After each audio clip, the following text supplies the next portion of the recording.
Hey there, it's Dr. Susan Pierce Thompson, and let's talk about the maintenance break. What is that? It's not breaking your bright lines. It is a pause in weight loss. If you have a lot of weight to lose, and a lot is subjective, we could be talking about 60 pounds or we could be talking about 360 pounds. But if you are coming from bigger numbers and you've got a lot of weight to lose, you might want to consider on that weight loss experience, path, trajectory, pausing maybe even more than once to add some food and stabilize your weight so that you're not losing weight anymore and just live there for a bit. It's called a maintenance break, and it's a thing. And there are benefits to it. What you do with a maintenance break is you give your body a rest from the rigors and the strains of weight loss. Weight loss is incredibly stressful and demanding on the body. First of all, we evolved to have brains that are terrified of weight loss. I mean, if you think of it, there's just about nothing scarier to a human being than extended, protracted weight loss, right? What it means is there hasn't been enough food around for months upon months upon months, and you're probably about to starve to death, right? That's what the brain is thinking as you lose weight month after month. It's scary. And the brain freaks out in all kinds of ways. It can shut down reproductive function. It can cause hair loss. It can cause hormonal disruption because hormones are produced and stored in fat. So as your fat stores are changing, your endocrine system is changing. All these toxins are being released into your bloodstream as your fat cells shrink, and the vacuoles, which are basically just like storage heaps, they're like landfills inside each fat cell. Well, as the fat cell shrinks, there isn't room. So what it does is the vacuole just moves over to the cell membrane and fuses with the cell membrane and just dumps its toxins into the bloodstream, free flow, and all of a sudden the kidneys and the liver have all of these toxins to process.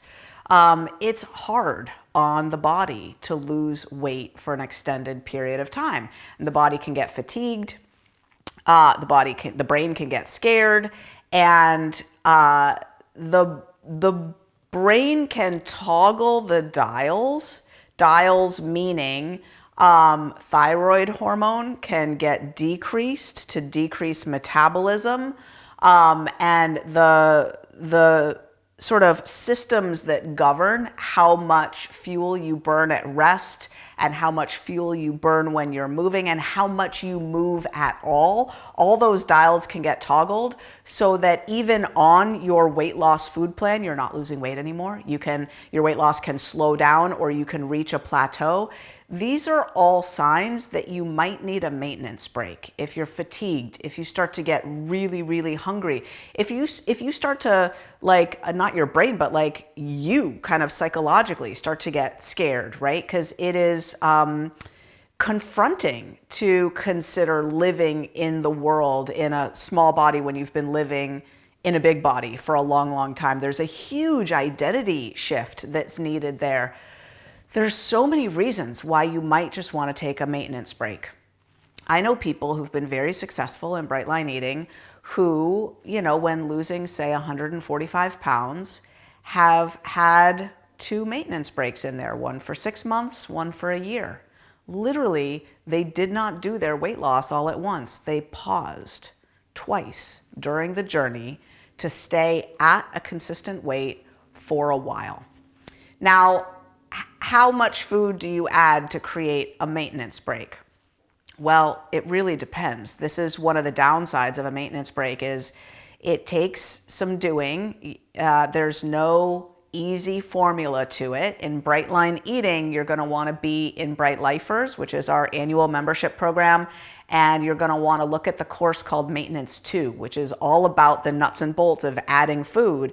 And you're going to add food as if you're landing the plane at maintenance for good. Like, it's not for good, but it might as well be like you have to stop your weight loss. So I don't know, for you, that might mean adding one thing. It might mean adding a grain to lunch and that's it, or adding a second protein to breakfast and that's it. You'll know that's it because your body stops losing weight, right? Or it could take 7 ads to get there. I don't know. Maybe you've got a fast metabolism and you're going to have to add food a whole bunch. Do you have to add food till you stop your weight loss? No, you could add food till you slow it way down and call that good enough. You know, you could call that a maintenance break. There's no hard and fast rules here. It will give your brain and your body significant relief just to slow it down for a while. But there's no telling how many ads it'll take. Each person's body is unique and different. Now, as you are losing weight, if you hit a plateau and you think to yourself, maybe my body is fatigued with weight loss, I want to do a maintenance break, but I'm already at a maintenance break, I'm not losing weight anymore, you might want to add one component of food. I would recommend a protein at breakfast, so that means doubling up protein at breakfast, to see if you don't gain weight, but you stay steady. Your weight might pop up momentarily, but see if it kind of overall holds steady. And then you might try adding even a second add of food, a second component of food, to see if you don't gain weight on that, but you stay steady. And then now you're in a maintenance break. You've added 1 or 2 things, and now the plateau isn't forced, it's now deliberate, right? It's now you've caused it, and you're giving your brain a little bit more fuel, your body a little bit more fuel, and you're doing a maintenance break. If you add food and your weight starts climbing week over week over week over week, take out the food. You don't want to reverse the trend, right? Yeah. Let's talk about some of the downsides of a maintenance break, because there are some. First of all, it messes with automaticity, right? In general, in bright line eating, we put so much value on automaticity. It's so great to just wash, rinse, repeat day after day after day. And it can be mentally and emotionally destabilizing to transition to maintenance. It's hard, actually. This is one of the ways that bright line eating has grown up over the last 5 years, is we have really doubled down on educating people about maintenance, because maintenance is a thing. We have 3 courses on it in Bright Lifers. Maintenance 1 on the psychology, maintenance 2 on landing the plane and stopping the weight loss, and maintenance 3 on the psychology after you land the plane and you're in maintenance. What then? There's so much to it.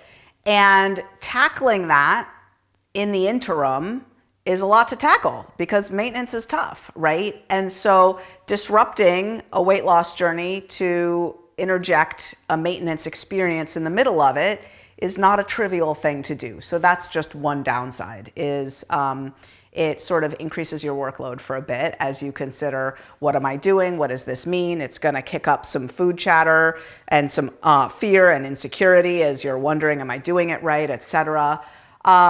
Get coaching around it if you're a Bright Lifer. We got you, the Bright Line Eating coaches. You can ask us for some support. Ask the community for some support. We have people in our community who've had maintenance breaks themselves. And yeah, I would say don't do it alone. The other thing I would say that can be challenging is once that food is added, the odds are pretty high that you're not going to want to give it up. And I note that some of the folks who've had maintenance breaks have taken not just a month or 2 of a pause, but like 6 months, a year. Like it's been a good length of a pause. And I wonder if some of that is that it took that long for them to be willing to give up the food again and to feel ready to recommence weight loss, right? It's kind of like, you know, for me, I think back in the day when I was on the dieting yo-yo roller coaster, it wasn't every day that I was ready to start a new attempt, right? I kind of had to wait until I was ready. I was fed up enough. I was prepared enough. It felt like the landscape of my life was clear enough and I could like put my effort into it. And so you might experience that when you take a maintenance break, you might not have a whole lot of control over when you're ready to start losing weight again. You might intend, oh, I'm going to take a 3-month maintenance break. It might turn into a 9-month maintenance break because you might find that you just rest there for longer than you thought you might. And it took that long to be willing to let that food go and to commence losing weight. Now, there's nothing wrong with that. This is now one of the benefits of a maintenance break is it really gives you time to get the diet mentality out of your system and to really realize you are here for the long term. There is no rush. You're not going anywhere. You're just here and then still here and then still here. And your body, ever since you started putting your food on the scale and not eating sugar and flour, has been a bright body all along. You've been doing this. You're bright. You're there. You've already arrived. There's nowhere to get to. And I think a maintenance break can really drive that home, right? Like, I am okay exactly at this size, at that size, at that size. It doesn't really matter. But it can be a little tricky and a little destabilizing to pause and then to let the food go and to recommence and then do it again. It's a little extra. It's a little extra to do. But it's healthy and it can be quite wise. I'm not saying you have to. I'm saying it's an option. It's an option. If you have a lot of weight to lose, you might consider doing it in stages and taking maintenance breaks in between. So that's the weekly vlog. I'll see you next week.